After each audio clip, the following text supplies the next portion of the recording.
We will introduce the meeting in 30 seconds.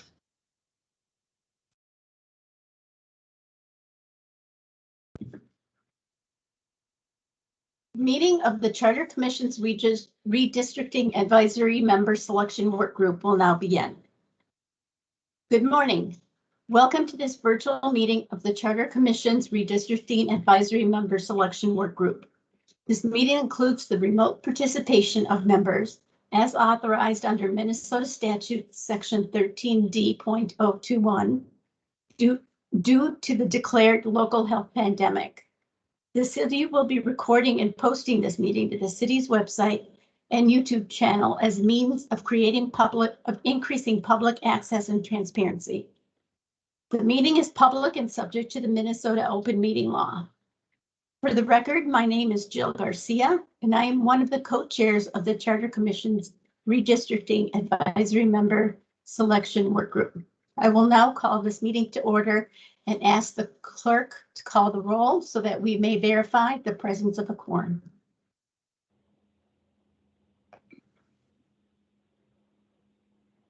Commissioner Hawkins. Present. Commissioner Smith. Here. Commission Chair Clegg. Here.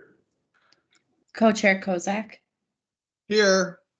And Co-Chair Garcia. Present. There are 5 members present.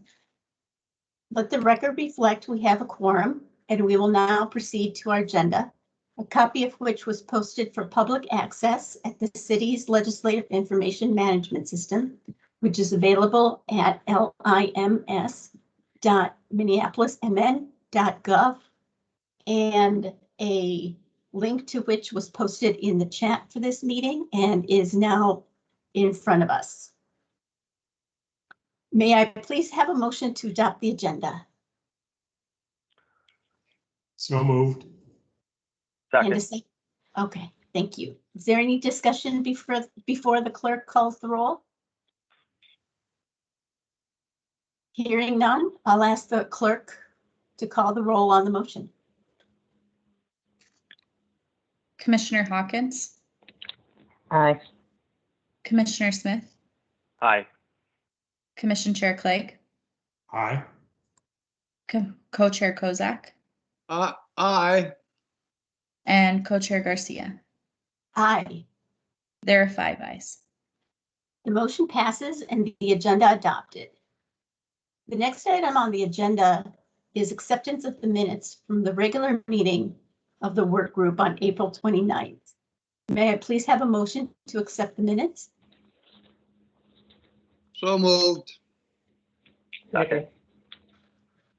Is there any discussion before the clerk calls the roll? Hearing none, I'll ask the clerk to call the roll on this motion. Commissioner Hawkins. Aye. Commissioner Smith. Aye. Commission Chair Clegg.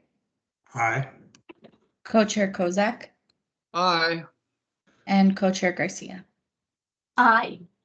There are 5 ayes. And the motion passes. The next item on the agenda is the chair's report, and I don't have anything to report. Commissioner Kozak, do you have anything? No, Madam Chair, not at this time. Thank you.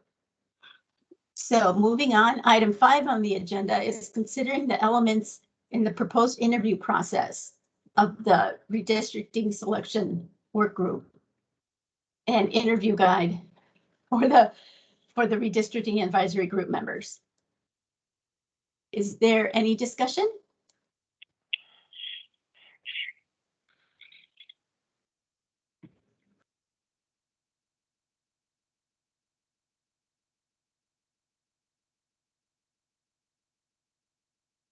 Perhaps some background?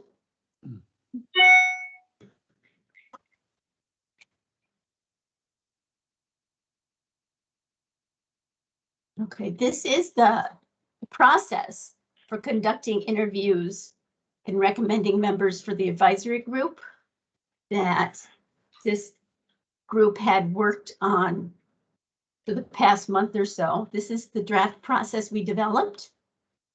And parallel to this is a interview guide adapted from the city's HR department for us to use when we meet and interview candidates for the advisory group. So we're having a quick review of the process document now.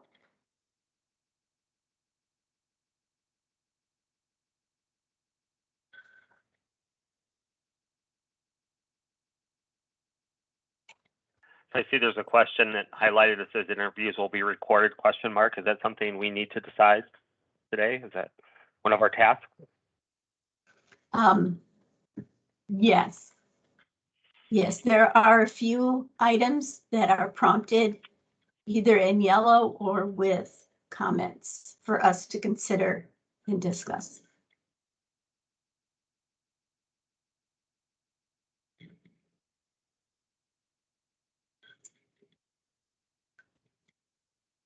The Madam plan Chair, is, I'm sorry?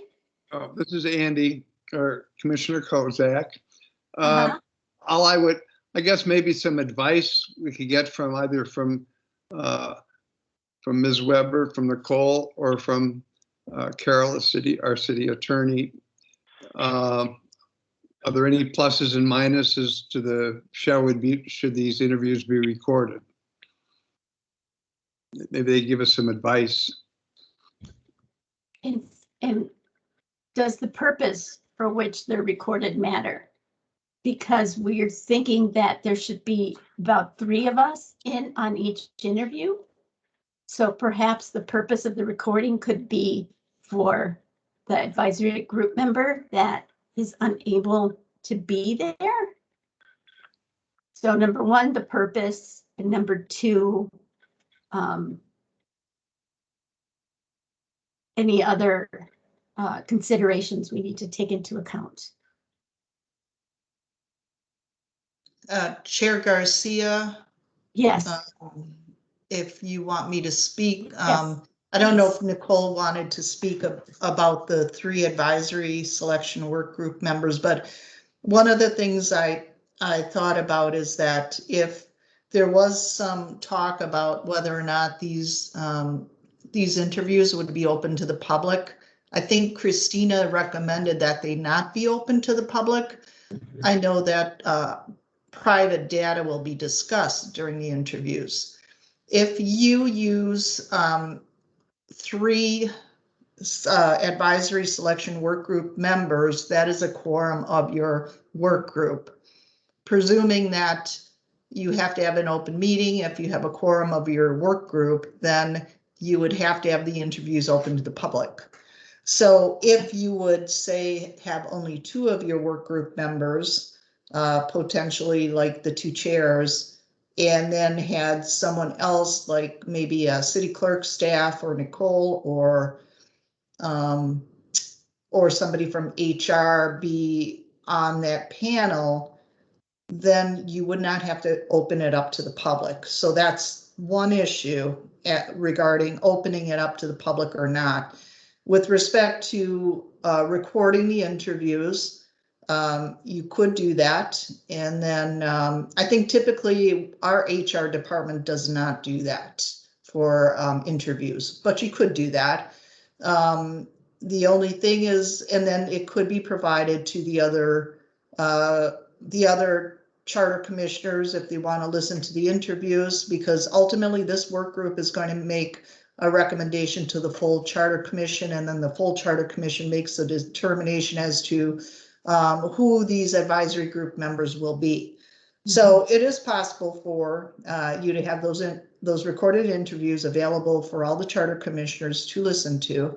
But once we have that document, that data, that recording, then if there was a data request for it, we would have to look at whether or not we can withhold it entirely as private personnel data, or whether somebody would challenge that and say we have to provide bits and pieces of that to the public. The other issue we'd have to consider is if they are finalists. Typically when somebody's interviewed they are finalists. So they would their names probably would be public. Some information might be public about what they say, which may include their background and wherever they've worked before. So those are issues. Those are kind of sticky issues. Once we have that data, can we withhold it all as private personnel data, or would we have to go through and pick out bits and pieces that are public and provide that to the public or not? So those are some of the issues that you should consider. Thank you, Ms. Bashoon. Chair Clegg and Ms. Kendrick have their hands up. Let's go with Chair Clegg. Thank you. I would tend to adopt the suggestion made by Ms. Bashoon, and that we have 2 commissioners conduct the interviews with perhaps a member of the clerk's office or a member of HR joining in, and that we not record the interviews, because there may well be a data request where we would have to provide it, or where we'd have to either sort through to see what is public and what is private. And that could be a long process given the number of interviews that we may end up conducting. Thank you, Chair Clegg. Ms. Kendrick? Oh, thank you. So right away, I remember when there was a conversation about the ability for applicants to submit video. The decision was to not do that due to exactly what we're talking about. So for consistency, I would like to just, for me personally, recommend that we do not record, because we would be contradicting the decision to not allow video submission for an application. Secondly, I also agree about the 2 advisory selection workgroup members. I would even think of reaching beyond HR and thinking of seeing if either anyone has the capacity in our Division of Race and Equity, or even my colleagues at NCR, to just be considered as part of the interview panel. And those are the 2 main things I'm thinking of. Thank And you, I'm also Ms. very concerned about data privacy too. Yes. Thank you, Ms. Kendrick. Commissioner Smith? Yeah, so I guess I would agree about not recording the interviews. I think that if there's a data request, then you get into a whole area of trying to redact perhaps private data. But I think I would be in favor of not restricting just to 2 interviewers. It kind of seems to me that you're almost trying to avoid the open meeting law by saying we're just going to have 2 people from the committee, and perhaps you could rotate the 2 people, but it's not always the same 2 people. If we get a number of applicants, I mean, that could create a lot of work. But also, I think just as part of the selection committee, I think that I guess I would hope to participate, hopefully, in all the interviews if I can. And in terms of evaluating the applicants, I think it would be important to sit in on those interviews as opposed to just maybe reading someone else's summary. And I guess I'm not really concerned about private data. I think it's pretty clear under the open meeting law that most, even private data, can be discussed in an open meeting. So I don't think that's really an issue. I would be in favor of not restricting the interviews to just 2 people from the committee. Okay. To make sure I heard you correctly, did you say that private data can or cannot be discussed? It can be discussed at an open meeting. It can. Which case I would ask Ms. Bashoon, if we have a quorum present for the as part of the interview panel, what are our requirements to publicize the meeting? And would we broadcast it live or broadcast it the way we are doing for this subcommittee, for example?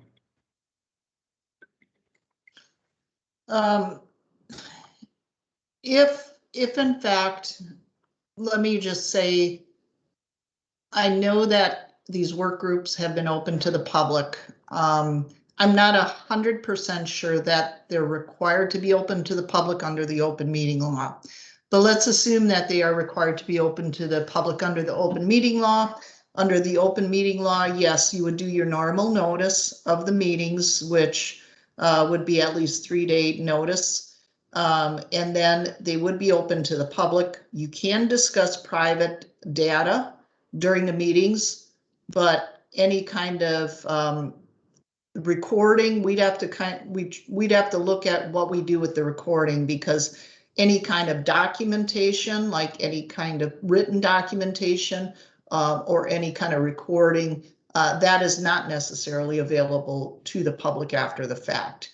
It's just so we'd have to look at those issues, because the general rule is you can discuss at an open meeting that's required to be open under the open meeting law. If it's necessary to do the business of that group, then you can discuss private personnel data. But typically at those meetings, we provide documentation out to the public, but they don't get documentation. They don't get private personal documentation in physical written form. We do not provide that to the public, but we can discuss things that are private during a meeting. Thank you. Commissioner Kozak? I think I have my question answered, Madam Chair, but I guess in thinking it through, I was going to suggest that, because I kind of agree with Commissioner Smith, that, you know, putting the burden of the interviews, all these interviews on just 2 people might be a bit much. And and then saying, why can't we just open it up to the public so that everybody can participate? But those meetings would be recorded, right? They have to be, if they're open meeting. If we're operating as we are now, those meetings would be recorded. And as I recall, back in the old days when they had the old reapportionment commission, those of us who applied just had to show up, and everything was in public. It was a public hearing. So we were all interviewed under that in an open meeting. And are we required to? I guess it's open to me for discussion whether or not we should open the meeting up to everyone. I think, if I may make an attempt to rephrase what the issue we're looking at is that if there's at least 3 advisory selection group members participating, that constitutes a full quorum, and as such an open meeting. So yes, that would be open to the public. And it would be open to any other charter commissioners who may wish to listen as members of the public. But the panel would consist of at least the 3 advisory group selection members. I would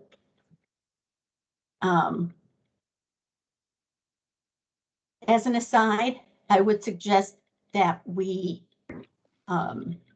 make it known that the interviews would be an open meeting for the candidates we are interviewing,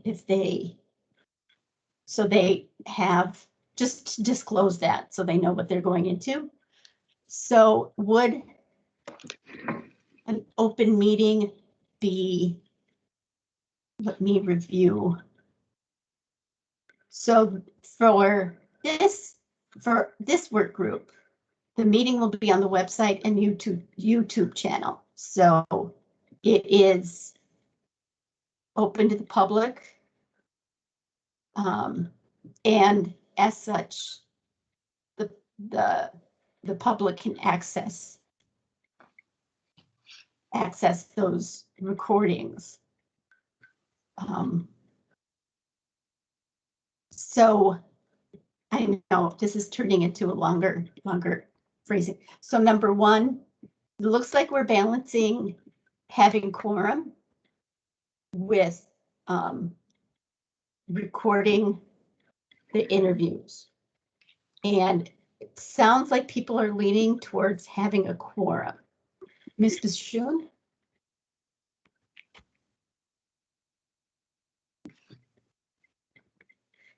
Sorry about the delay, Chair Garcia. I was just looking at the open meeting law under the statute that we're using now and the and one that we could use in the future. I have to double check, but it doesn't appear like we do need to record it. I don't know if the city council has rules that require recording of these of meetings, but I haven't checked the charter commission rules to see if you have anything regarding recording. I highly doubt that, but I don't know what your rules say. I haven't had a chance to look at that, but it's possible that you don't have to record the meeting. You can have the meeting, have it open to the public, have it noticed to the public. And then you have the meeting, and if people weren't there, they weren't there to watch it. And that way it wouldn't be on YouTube and available for future viewing, and we wouldn't have to determine whether, you know, we have to provide all or part of that video to the public. So that might be a possibility. I don't know if Casey is on the call, but I can look further into that issue if you want.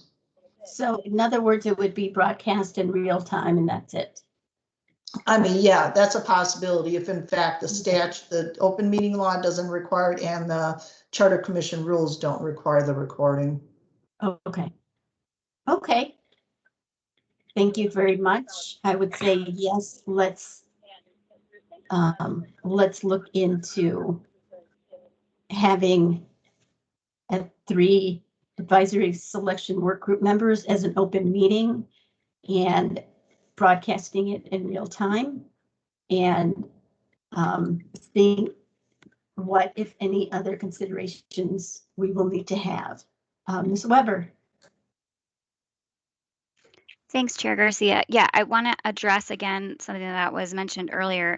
Would you also want a staff member on the panel for each interview? So it would be 3 advisory selection work group members and 1 staff member from either the city clerk's office or neighborhood and community relations, as Christina Kendrick mentioned. You know, an affiliated staff member to be on the panel as well, or do we just want to have 3 work group members?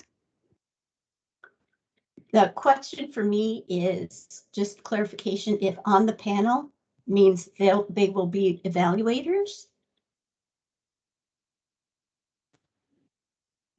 I would hope that there would be somebody, either you, Ms. Weber, or somebody from the clerk's office participating. Okay, and would they be provided the same score sheet to evaluate as the work group members in that case then? Yes. Sounds like yes, okay. Well, I don't know. That's my question, if they would or not. I would almost say no, because it is the charge of the advisory selection work group to make that determination. But by the same token, I would definitely be welcome another staff person. Ms. Kendrick? I'd like to put out the recommendation that you are intentional in thinking about who you select as staff. The whole goal of this advisory group is to have community bring their voice to the table. Also, I understand that the charge of the work group of the subcommittee is to select the candidates. But I feel that there is flexibility where you can extend that charge to give the same voice, just as you're doing to the advisory group, where they would be able to weigh in as an equal voice, who also would have a lot of context of the diverse communities throughout our city. That's why I recommended race and equity or NCR. That's my position. Thank you. Okay, thank you. Commissioner Kozak. Oh, I'm sorry, I didn't have my hand up. Okay. Thank you. So seems like the question is, we will have at least 3 members of the advisory selection work group, which makes it possible for all 4 members to be a part of the interviews with the score sheet. Insofar as this, oh boy, Ms. Bashoon.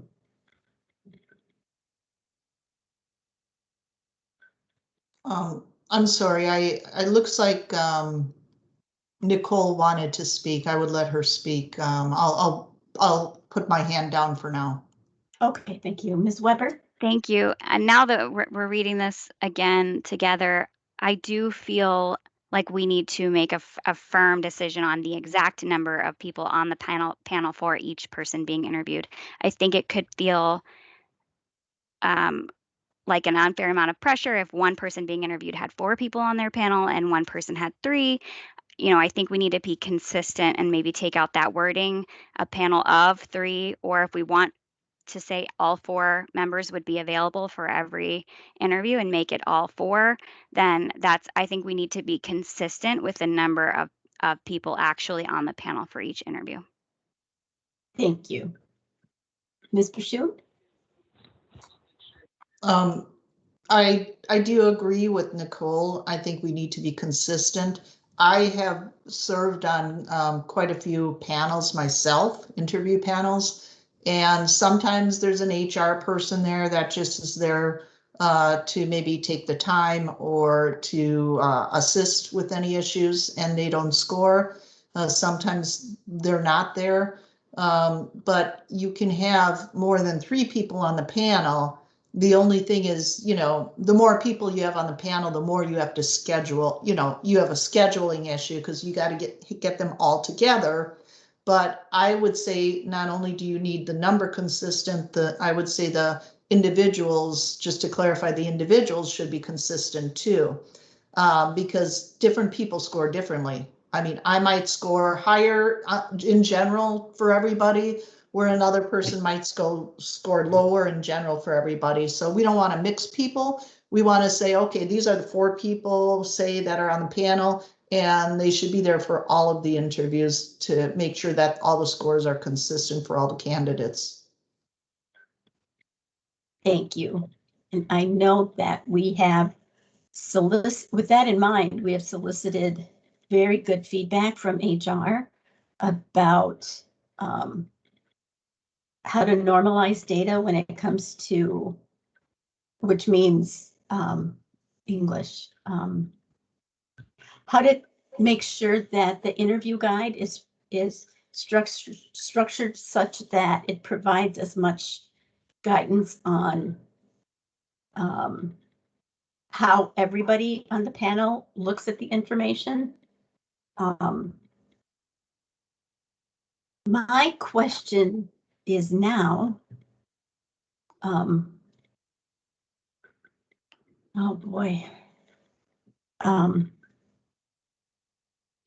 I hear the concern about I'm fine with saying that there can be 3 advisory selection work group members on the panel, but to have all 3 be the same 3 excludes one of them, which I'm not comfortable with unless there is a consensus from the work group going into this. I have However, I also appreciate, do we have 4 members of the work group and then 1 staff member in to evaluate? That seems rather high, but it may be fine if it's an open meeting. Otherwise,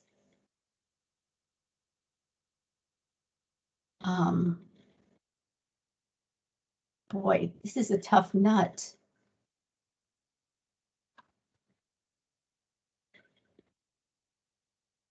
Commissioner Smith. I guess I'm not concerned about the number of people that are interviewing. I think I would be in favor of just removing the number and say the panel will consist of the advisory selection work group. And, hopefully most of the work group can attend most of the interviews. But if we're interviewing 20 or 30 people, I think it's expected that certainly people have other obligations that may not be able to attend all of them. I think also during the interview, we have kind of a set list of questions. Maybe there's 1 or 2 people that ask questions. Maybe we rotate who asks the questions for certain interviews, but I guess I don't see a need to limit it to say 3 people. I think it should be the entire selection work group. And I see just in the comments that there are at least a couple commissioners that said they'd like to listen in and they wouldn't be participating, but they could certainly listen in. And when it comes before the full committee, they might have some opinions about people as well. So I would suggest just striking a number from there and just saying that it'll be a panel of the advisors selection work group. Okay. And then I guess there's still kind of the question, do we want, someone else from the city, HR to sit in? I think sometimes, if we stick to our set list of questions, that may not be an issue. Sometimes, an HR person might be able to say that's an inappropriate question to ask if someone is doing that. But if we just pretty much stick to our questions, I don't think that's as big of a concern. Okay. Commissioner Kozak? I agree with Commissioner Smith. Again, I think that's a sensible way to put it. And if some applicant only has 2 members there, or maybe 4, I'm not sure it's going to make that big a difference.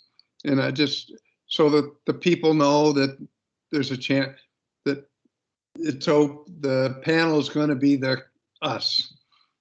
And you can tell them that there's 4 members of the panel. But I don't think we have to go much beyond that. Well, I would recommend that at least one of the co-chairs is in on every single one. And I think having one co-chair in on all the interviews will provide that central touchstone for consistency. I will be there. I agree. We'll work it out. Yes. I agree with that. That's fine. And if both of us can be there, great, but that we at least put that forth as a baseline. I noticed that the city clerk supports having another staff member on the panel, but that they serve as advisory and consultants with regard to any issues or questions that may come up, but that the vote and the evaluation be done by the advisory selection work group.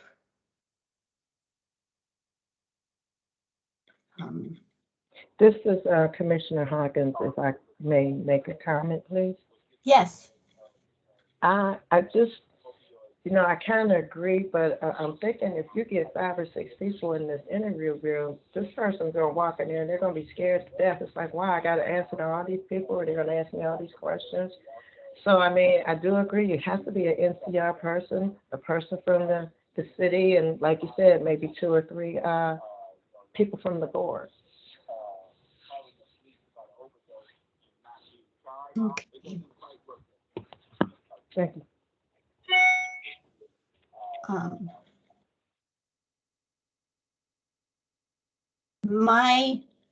Okay, in response to that, I can say that all of the questions questions that will be in the interview are on the application form. And we will, so the people being interviewed will have full knowledge of what the questions are. I'm trying to read the chat as well. With regard to having an NCR person or a human resource person, my question is, does it matter which one? I know human resources have the skills and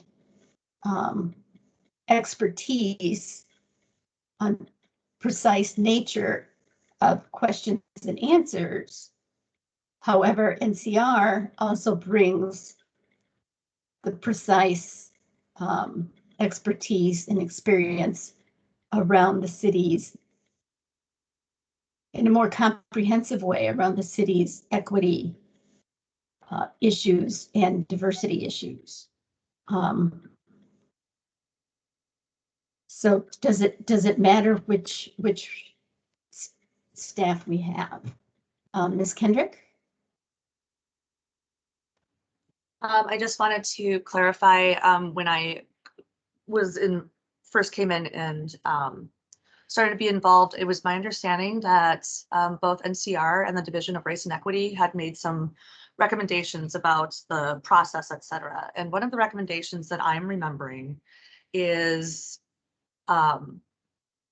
each of our communities was interested in having their own, if you will, selection group, and then putting forward a candidate, like having way more of a public process, which has pros and cons, et cetera.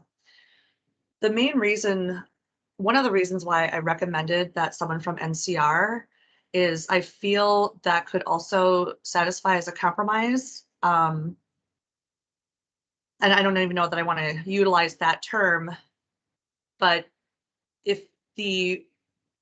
in deciding what's the most important skill set that these advisory committee members are bringing to the table is a depth and breadth of knowledge of all of our communities, especially our diverse communities, our bodies of color and culture, and potential implications as we start the map drawing processes. It would be NCR that would have that skill set, not HR. Thank you, Ms. Kendrick. And my thought is that with the questions on the application and keeping the confidential data confidential, and being so precise, I mean, we've done numerous revisions and had numerous eyes look at these documents, that anything HR related ought to have been accounted for by now, and that we would be prudent enough to not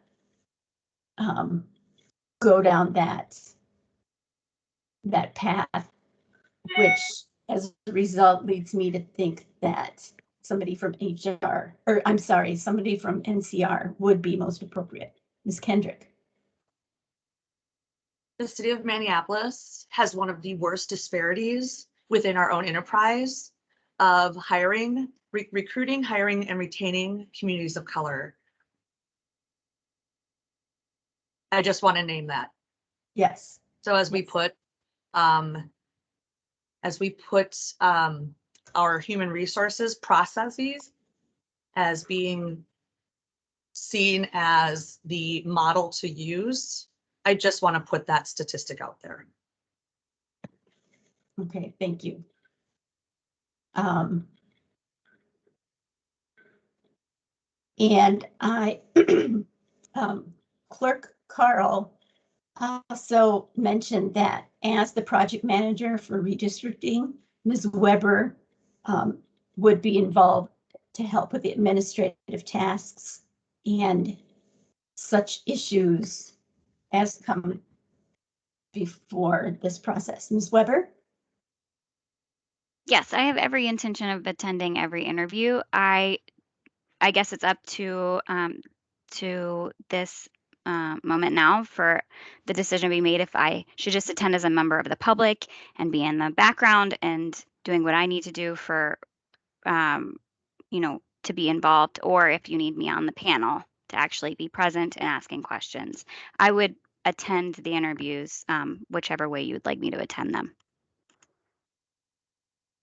I would see you attending as staff to the advisory group selection process, which would be not evaluating and not asking questions, but also having the opportunity to be more present than simply an observer if something comes up or we have questions or we need help with something, if that makes sense. Okay. Because the city clerk's office is very instrumental and helpful for just in helping guide the process along.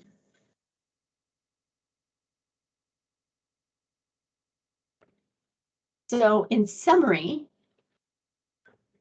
we will open it up and then perhaps I can take a motion on this as well. I can open it up to, we will open it up to the whole advisory group selection work group and have a member of NCR in attendance with staffing by Nicole Weber. But the advisory selection work group would be the evaluators and would do the rating, and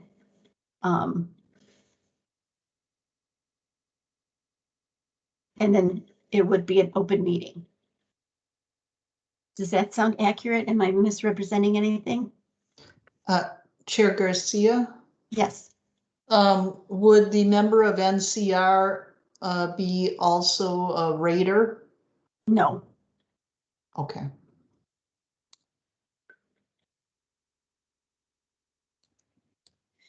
It Chair would Garcia, be can I get clarification what the NCR role would be then?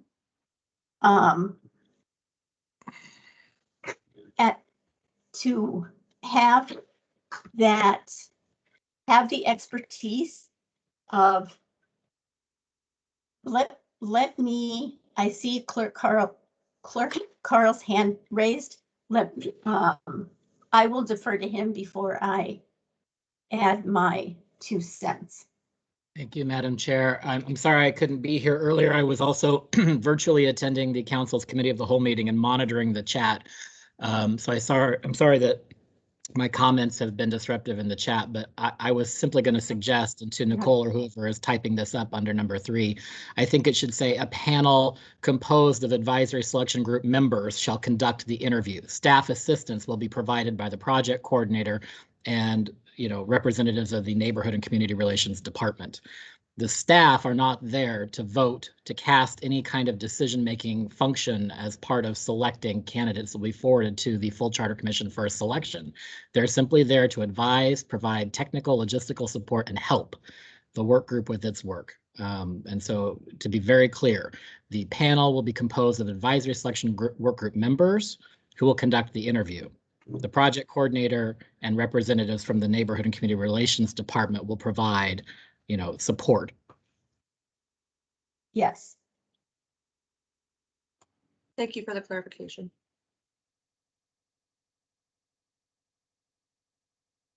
Yes, thank you, Clerk Carl.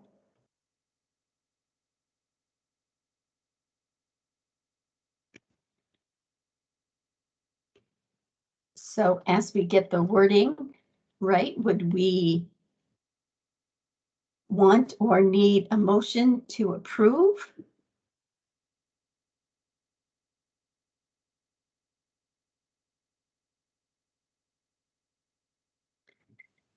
We can also approve this whole document, or this document as a whole at the very end which would then accommodate this agreement that we just made.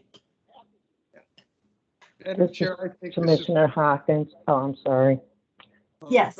Go ahead, Commissioner Hawkins. Go ahead. I was going to say, how can we approve this if it's still in draft form? I'm sorry, what was that?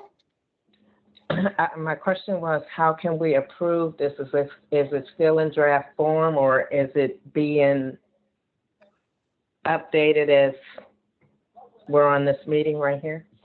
Yes, yes, it is. Okay, I'm sorry, because I can't see you. I'm sorry, because I can't see you.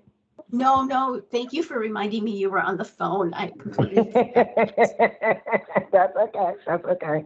All right, no further questions. It is being typed out on the document as we speak, so. Okay, okay. Madam Chair, I think the provision should just incorporate what Commissioner or I'm sorry, our clerk, what City Clerk Carl said. Yes. Okay. If we could put that in, however that should be put, but that's, I agree with everything he said. Okay, it looks like Ms. Weber has stopped typing, so I can read what has been written.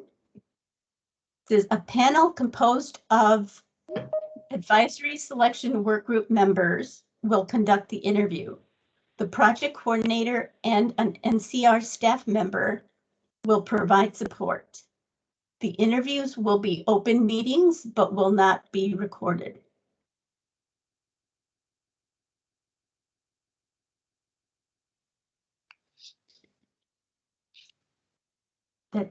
That sounds, Commissioner Kozak? Yeah, I would recommend or move that if that Great. sounds. Is there any discussion? Hearing no discussion, I suggest that we go through this document and we can approve acceptance of the whole document at the very end. Thank you, Ms. Miller, or Ms. Miller. Boy, where did I get that name? Ms. Weber, thank you very much for your help. The next question that is prompted is having 30 minutes. Is the time allocated for each candidate to speak? And okay, let me restart. The next item that we need to discuss is the allocation of time. And that means the allocation of time for the interview. And then the allocation of time for the panel to discuss the interview immediately after. And may I add that when discussing the time of the interview, that include welcome by the panel, and that includes asking applicants if they have any other questions of us. And Chair Clegg? I'm just not sure that we should be imposing a limit on the answer to each question. I mean. Oh, I'm sorry, I meant for the whole entire interview. Oh, I see. What it says is to have X minutes per question. I mean, my answer to a question might be yes. And if you've allowed 2 minutes for it, you've just cut me off and not let me give my 2 minutes somewhere else. So. Of course. Ms. Weber?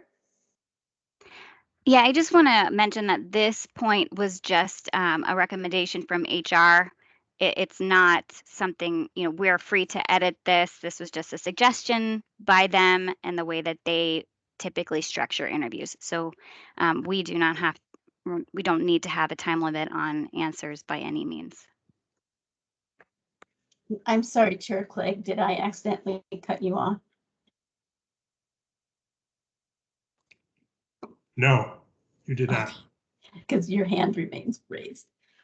I would suggest giving a total time for the interview as a whole.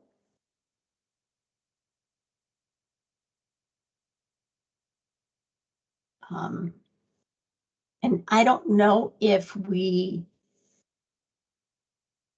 do have accessibility notices on the application. So I would suggest we also have an accessibility statement here saying that if someone needs accommodation, that the entire time allotted to the entire interview be this amount. And if somebody needs accommodation, that will be taken into consideration.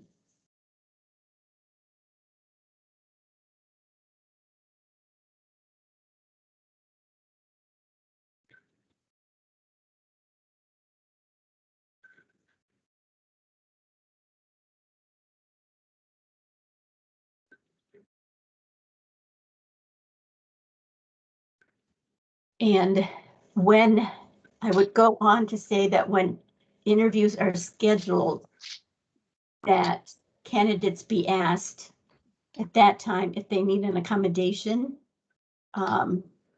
We can make sure to have the needed resources available. Commissioner Smith.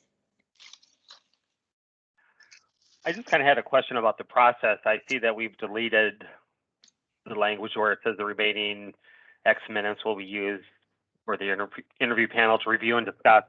I guess I'm wondering, after the interview, are we going to discuss people? I see under the interview logistics, it says that ratings will be recorded and an Excel spreadsheet for overall comparison. So I guess I'm wondering, are we going to talk about people, or are we just going to rate them and then we'll submit our ratings and then we'll get back some kind of compilation document? I would suggest that we discuss it. If we want to build in a 10 or 15 minute cushion between interviews to discuss at that time, or whether we want to come together, or whether we want to discuss that the candidates that have been interviewed during the respective chunk that we're talking about. I mean, I'm not sure if there's a best way. I guess I was kind of thinking that maybe we just rate the people, submit the ratings, and then we would discuss people when it actually is time for us to pick the 9 people and have our discussions at that time. Okay, thank you.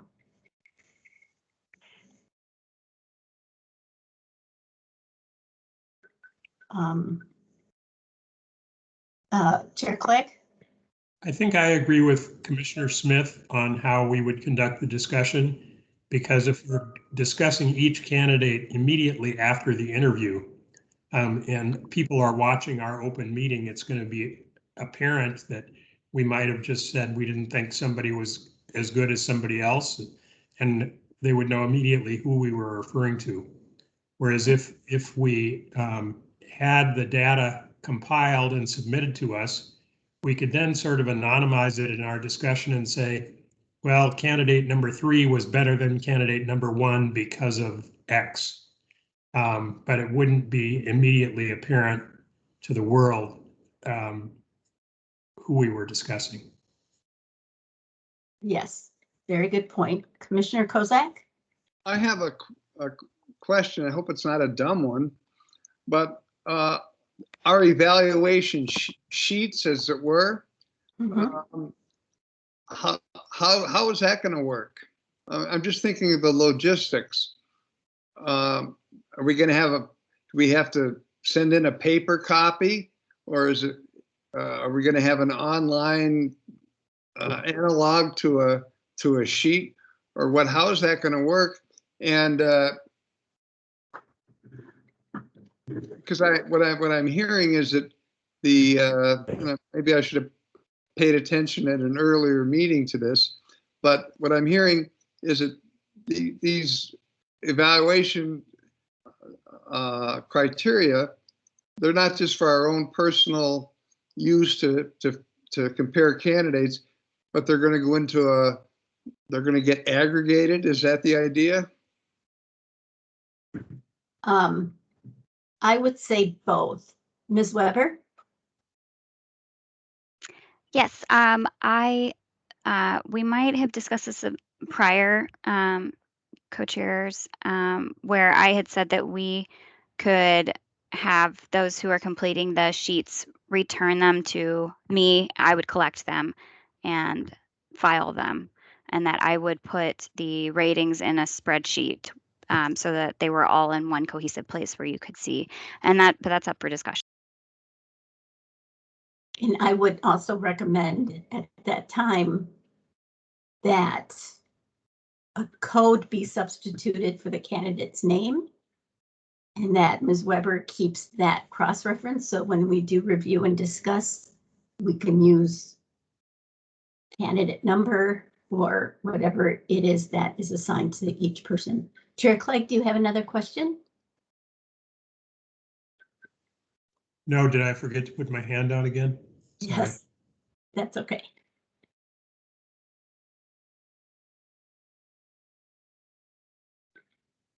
So to summarize, we're going to have interviews scheduled for a total of 30 minutes. We may wish to have 5 or 10 minutes between interviews just for a normal break, and to account for the coming and going of candidates, during which we would be at least be muted, if not have our cameras off.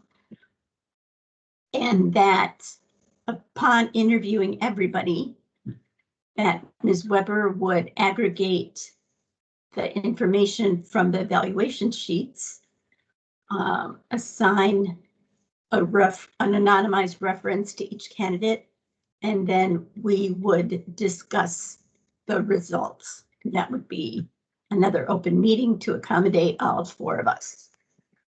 Ms. Kendrick?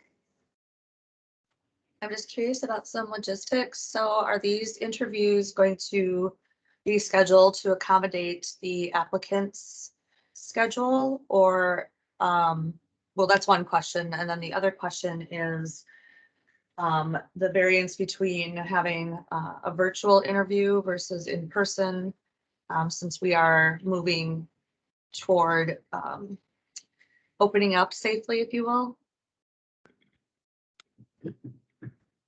I would say that we will work with Ms. Weber to allocate a variety of windows of times that would include daytime and evening, for which to schedule interviews, and that at the time we're scheduling, we would see where the mayor's and the governor's COVID protocol falls with regard to in-person versus virtual. And if the candidate lacks the ability to do a virtual meeting, perhaps discuss with them either help discuss how they would access a virtual meeting. Okay. Could I make a recommendation that they all be consistent? How I interact and receive. There's no way to remove my bias. How I interact and receive an individual as I'm communicating with them in person, having the ability to read full body language, etc., is going to be very different than someone virtual. So again, I'm just thinking for fairness and consistency, maybe making a decision. I know the city is able to accommodate those who would need internet access, etc.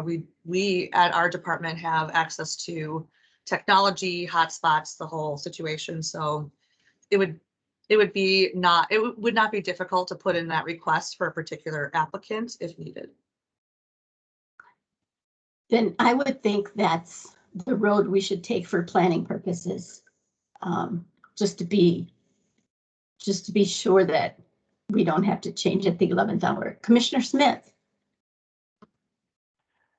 Yeah, I was just going to comment that it would seem to me that we don't necessarily know at this point whether meetings are going to be virtual. That kind of seems to be the assumption, but I don't know. I mean, I know the governor's lifting a lot of orders. I don't know what the city of Minneapolis is going to do in terms of if there's going to be an emergency order in place. But if that order is no longer in place, I think under the open meeting law that the meetings would have to be in person in a centralized place, presumably in the city council chambers or some other boardroom. I think there's an exception to the open meeting law that talks about you can participate remotely through interactive television, but that place has to be open to the public unless it's less than 3 times. I'm not sure if someone wants to open up their home to the public if they're participating from there. So I think it's maybe just a little bit early. I don't remember exactly what the interview schedule is, but it might be a situation, I think, and I guess we would certainly look to the city attorney's office, but we may have to do these in person. And if the panel's in person, I guess I'm not sure exactly how that works for the candidate. If the candidate could participate remotely, or if the candidate would have to be there in person too. I'm not sure about that. Thank you, Commissioner Smith. Clerk Carl. Thank you, Madam Chair. These are very interesting discussions, but as we are all aware, are subject to a lot of change and potentially change yet to come. I know that the period assigned for this group to complete its work and submit a panel of recommended candidates to be decided by the Charter Commission will probably happen before decisions about returning to in-person meetings is done. Granted, that is subject to potential action at the state level, but the state has thus far said local governments obviously can continue to enact their own precautionary measures and safety action plans. And the city of Minneapolis has already done that by extending its mask mandate separate from the state. The current plan at the city of Minneapolis is for the workforce to return after Labor Day, so September 7th. So my assumption is that this group will complete its work before that time. Obviously, in the clerk's office, we are already preparing for if the city council and our boards and commissions, which would include the Charter Commission, need to come back before that time or at that time or sometime in between. So a lot of those are decisions yet to be made, but just to give assurances to the group that we are working in the clerk's office with our communications and information technology partners and others, including NCR, in terms of what those plans will be for public meetings, public hearings, and public events. But we don't have clear guidance at this point, other than the city as an enterprise is planning for a return to work after Labor Day. Thank you, Clerk Carl. 2 things. Ms. Weber pointed out that we are at the end of our allocated time for meeting. The other item is we should probably plan for virtual meetings for all interviews, but work with Ms. Weber to allocate chunks of time during different times of the day and in the evening to accommodate candidates. So is there shall we adjourn and reconvene at a separate time, or it appears that this is the last question for discussion of this document? If we are at the end of our business, perhaps we are able to adjourn.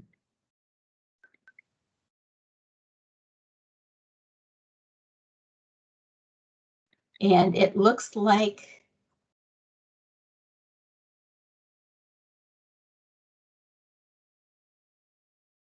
Ms. Weber is pointing out other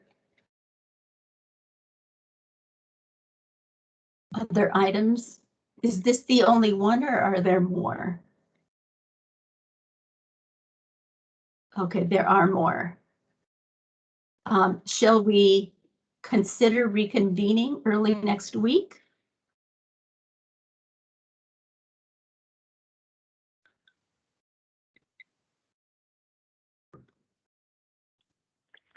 I think if we adjourn to another time and decide that time of this meeting, then we wouldn't have to be posted as another meeting. Yes.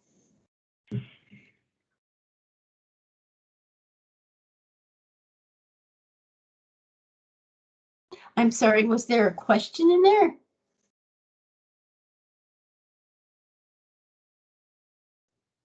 I think a statement of fact, Madam Chair, that under the Okay. open meeting law, if we adjourn this meeting to a new date and announce it right now, we don't have to give another notice. We do have to post it on the calendar, but we don't Sure. have to give notice of that meeting. Of course. Okay. I just wanted to, that's what I thought.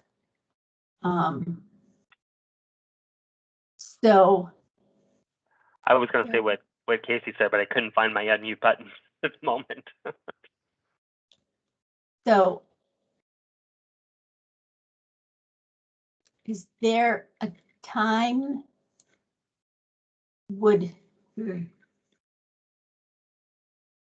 given Monday is a holiday, there a time, shall we try to find a time now? I would throw out a week from today, same time.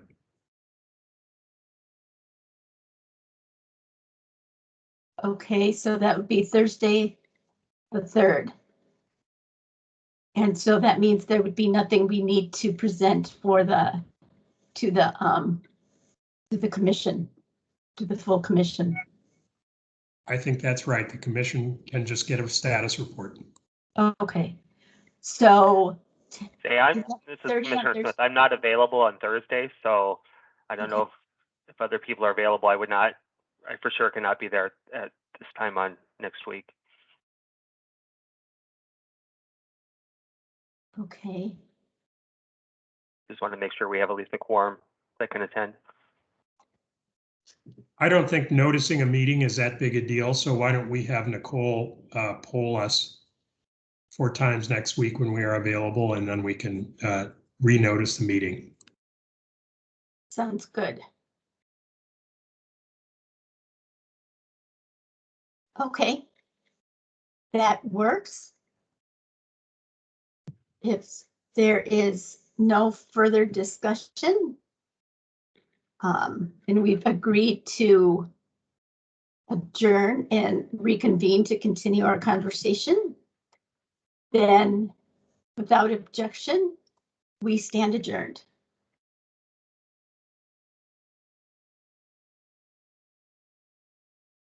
Thank you, everyone.